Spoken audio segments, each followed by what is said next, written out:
Yo! Video games. What up, dudes, and welcome back to the YoVideogames podcast. I'm Matt. And I'm Andrew. And today we're going to do our obligatory end of the year. What was the best? What was the worst? Our 2015 look back and review year. So, I'll just start it off because I know neither one of us actually particularly own a console for the Xbone. But I will say one of the best games of the year, and my Xbone game of the year for sure, is Ori and the Blind Forest. Now, that did come out on PC as well, if you have a PC. But yeah, I played it on PC. Ori and the Blind Forest, I feel, is the best game to come out on the Xbone this year, and one of the best games to come out all year long. Period. Did you play it on PC much at all? I did. I played about 2 hours of it. Okay. So obviously it looks fantastic. Oh, it's really cool looking. Yeah. But I think the most important thing, besides the music and the atmosphere of the game, which of course is top notch. I think the music and the looks are the two big selling points. Well, it's two selling points, but I think what's really good about the game is the control, the fluidity and movement. It doesn't feel stiff. It doesn't feel too loose or slippery. It actually feels like you are a weird little wisp of a spirit. And just flows really well. And I think that's what makes Ori really good. Other than the fact, of course, the real big thing for Ori is that it is a good Metroidvania. Yeah, well, I think the biggest compliment I can give it is that I didn't even have to think about the controls. Yeah, that is when a game is doing its job. Right there. Max's wife loves it. It's like, I don't know what it is. If you got a labia, you're loving Ori. I love Ori too. So if you've got a more open-minded nutsack, you'll love Ori. I can't sit there and say all these other guys are gonna love Ori, because some people are gonna look at Ori like he's dumb. Open-minded nutsack. I have nothing for that. Like that. That tops the night. Good night, everybody. All right, PS4. What are you feeling on PS4? This is the easiest one for me because Bloodborne. Obviously, fucking Bloodborne. I don't like. Okay, I kind of enjoy the Souls games to a small extent. I feel they're weird and clunky. I feel I've never jived with the controls. Bloodborne fixed some of those issues with me because of the focus on dodging and I definitely think Bloodborne sidestepping is smoother. All that. It's smoother, and so. And I like the cane that turns into a whip, and I like how every weapon you have has a transform mechanic on it. Yeah. So it's like you have like a difference between and it's length, steampunk. And it's like this really gothic Victorian thing. Yeah. It really runs well with the whole Lovecraftian theme. So it works for me. Bloodborne is definitely the best PS4 game that came out this year, I think. It's the purchase on PS4. I feel like the most happy with doing. There's a couple other PS4 games where I'm just kind of like, why did I fucking buy this? But Bloodborne, I felt justified in my purchase. So, and it had a great DLC that came out in November. Yeah, that DLC is supposed to be amazing. Yeah, I haven't gotten there yet. It's lengthy. It adds to the story. It adds a good amount of single player content. It's what DLC should be. So the DLC for Bloodborne's great, and the base game is great too. It's the best game that came out on PS4 this year. I can't think of much else on that system that was big this year. And I ain't gonna fucking say Destiny. Any Wii U games? I really blew you out of the park. There was a very, very small amount of games released for the Wii U this year because, frankly, the system is dying. It's dead. It's on its last legs. The sooner people come to this realization, the better. But obviously, if you know me, I'm going to say Xenoblade X. Yeah. Even with all this sort of bullshit around its delayed and sort of altered launch in America, it's still an amazing experience. Well, you played the Japanese version too, right? Yeah, I played both. That shows you how much I love the game. It's a good game. So if you like exploring, if you like that style of gameplay from the first Xenoblade with the battle system and stuff like that, and if you really like exploring giant open worlds, that is what the game caters. It caters to me, which I like it, but I can't sit there and say, oh, it's just a well-rounded overall package, because you don't go to any other towns. You don't meet any you don't really meet any new humans in particular like you do in your first few hours. You meet people, but it's like most of the game is just you going out into fucking uncharted wilderness and exploring it. Wow. The game sticks to that motif, and I like it. And that speaks to me, but it's not going to speak to everyone. I know a lot of Wii U owners probably would say like Splatoon or Super Mario Maker, but I don't know. I don't feel Splatoon and Mario Maker are that great. Like Splatoon is unique, but it's still short on content, like comparatively speaking to other games of the genre, which is a shooter genre. Like, yes, it is unlike any other shooter in the genre, unlike any other shooter. But the amount of raw content, even with the post-launch DLC, is like okay. It's still like you're still kind of like juggling between like 2 or 3 modes online. Period.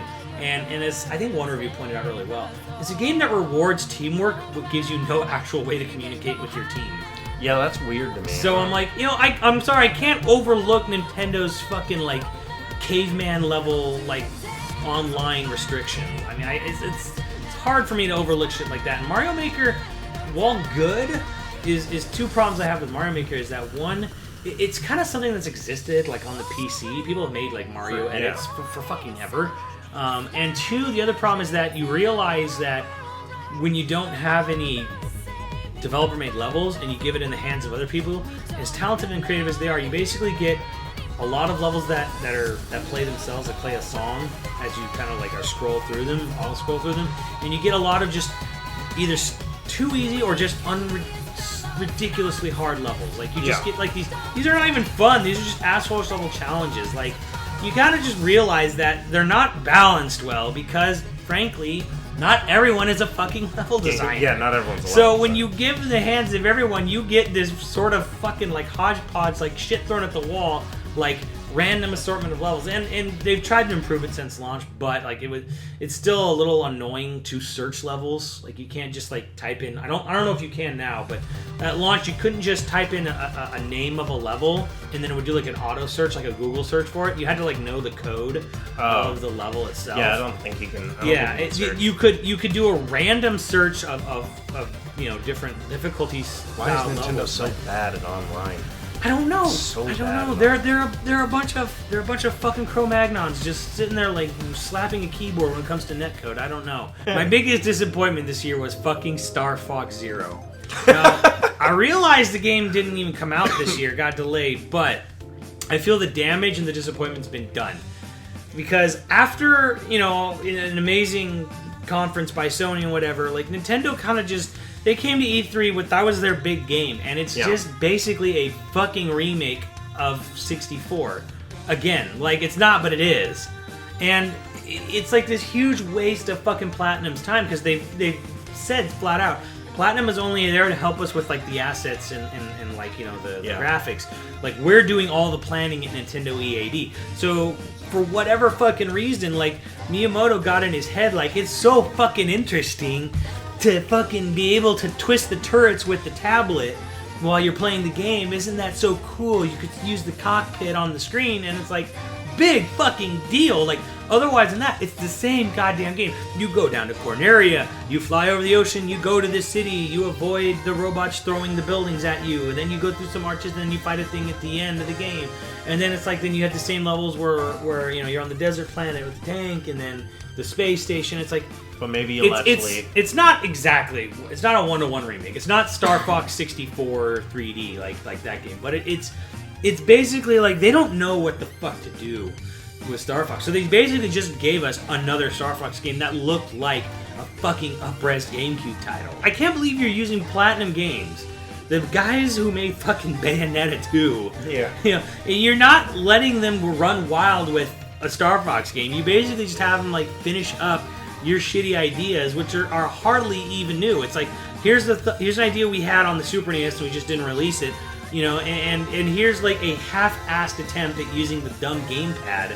I always harp on them for not using the gamepad, but I mean, find a good genuine reason for it, not I can twist it and the turrets move independently. Alright, so my biggest disappointment, I'm sure this is going to be a shocker to everyone, it is Star Wars Battlefront. I'm not going to go into a lot of detail about why, because I feel like I've ranted pretty well on this. I will say that it has a lot to do with the pay-to-win. I think that is even more getting I've found game modes that I really enjoy, and I still actually the game is fun. It's just it's frustrating and inconsistent, and it's not worth the money that you pay to get it. Do you feel the DLC is not going to help? Yeah. Do you feel it has a bit of the Splatoon problem, where it's just like you should not be charging me $60 for this? That is almost exactly my biggest problem with it. I think my actual biggest problem with it before the price tag is that the whole game feels so inconsistently made. With like it doesn't feel competent. When you play like a competent shooter, like you pull the trigger and you feel like, oh yeah, I'm firing this gun, or I'm fucking, like this is happening. You hit a guy, and no, you don't feel that. Basically, every rifle or weapon is pretty much the same. You'll feel, unless you're using the DL44, in which case, hey, don't worry about it, you're gonna win. But it's like I think I've told you this. You have to lead a guy, even though he's like 12 feet in front of you. Right, yeah. Fuck. Yeah, your lasers where you fire in shit front, like that. You fire in front of him because... And just screaming and yelling, but then at the end of the game, like, man, this game's awesome. This game's awesome because it's Star Wars, because all you've done is scream yourself hoarse for the last half hour, and I've had to listen to it. Yeah, I played Heroes and Villains, and I had a fun time playing Heroes and Villains. Heroes and Villains is a lot. But I don't have fun in much else in that game. I can't find a single person that has fun in the big game modes. Max loves it. That's the only person I know. Okay, but I've even watched his stream, and he doesn't seem like he's having fun. Like, I'll pop in, and he'll be having the game modes, like, it'll be the big game modes, and it'll just be like watching him die 5 times in a row, and he'll just be like, and then he'll get like a tear, where he'll get like 20 friggin' kills, and he'll be like, yeah, awesome, and then he'll just be, and you're like, okay, fine. But I can see why he likes it, because he likes to kill a lot of crap. Mm-hmm. If he can kill a lot of things, he's happy. He likes the chaos. Fine. Okay, so moving on from that, what is your biggest surprise? Anything surprised you this year? Like made you excited or happy? Soma. So heard about it in a bit, mostly from you. Yeah, I fucking dug it. So here's the reason it was the biggest surprise. I don't play horror games, or actually now I play a ton of horror games, but up until this point, I never really played horror games, and then it was like I was just starting to scream, and somebody was like, oh, you should play Soma, it's coming out soon. It's supposed to be really freaky. I was like, okay, I'll pick it up. Now, granted, all the horror games I had played up until this was like Fear, Resident Evil, which I never really considered Resident Evil really horrific. Yeah. Like, it never really scared me at any moment. But, okay. You could fight back, there were shooters, yes, you'd be low on ammo or whatever, but you generally had a way to fight back. Right back, yeah. Soma, the first thing I know, and I didn't know this going into it, Soma, you can't fight anything. So the first time I ran into a monster, I was like, how do I melee this fucking thing? And she's like, no, run. I'm like, no, I'm getting in there. She being Elise. I'm gonna be like, no, I'm gonna get in there. I'm gonna face this. Like, nope, dead. It took like 2 times a dying before I realized, oh, there's nothing I can fight. So then this led to like moments of genuine fucking like, oh, please don't see me. Please don't see me. Like your heartbeat just kind of raising and shit.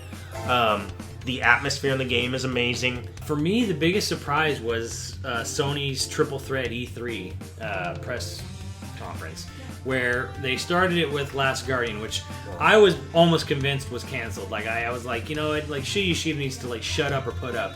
And I felt they held on to that game being re-announced way too long, way too long. But I was shocked. Hey, it's fucking real. Yeah, it is. And then they announced Remake, right? After that, and I was like, that was really holy shit. And then after that was Shenmue fucking 3. So that fucking triple bang bang bang, like, here we're Sony, we have PS4. Here's all the games you've asked for fucking years and years. The other guys can go eat a dick.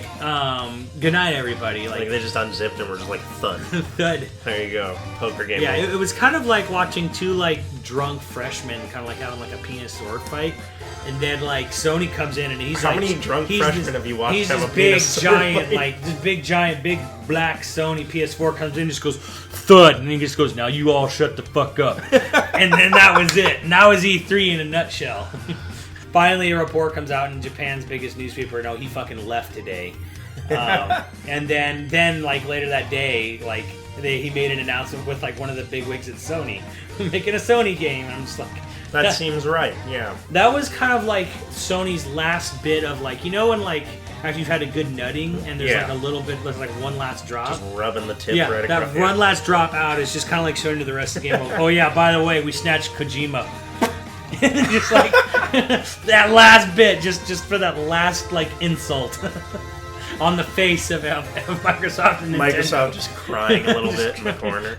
Nobody bought Tomb Raider, and he's like, yeah, Kojima's ours too.